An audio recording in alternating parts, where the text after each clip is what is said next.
Thank you for joining me. Today I want to go over an interesting concept that Ben Graham talks in his book, The Intelligent Investor, which is dollar cost averaging. So the basic concept is that you invest the same amount of money every period, whether or not that might be every month or every quarter or every year. Now, the basic of that is that you're trying to keep buying the same stock continuously over whatever period. So let's say that you have $1,000 every month to invest, and there's only one stock that you're interested in, and the stock fluctuates wildly. So you're spending $1,000 on that particular stock every month. And what that leads to is you're buying fewer shares at a higher price.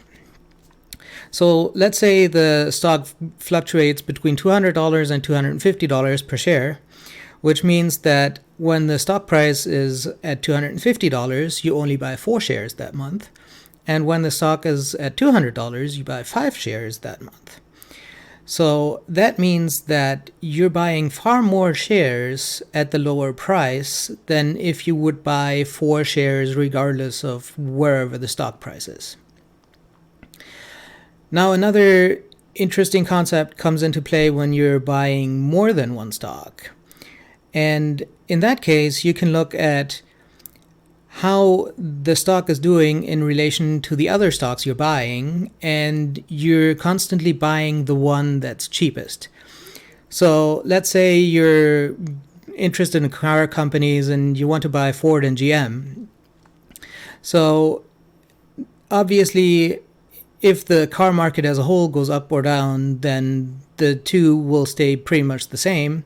But obviously, sometimes one is going up while the other is going down, and sometimes the other is going up while the one is going down. So whenever you are trying to buy the stock, you just pick the one that had a few losses that month, or not the one that's gone up a lot. You just buy the one that's currently cheaper in terms of any metric you choose, actually.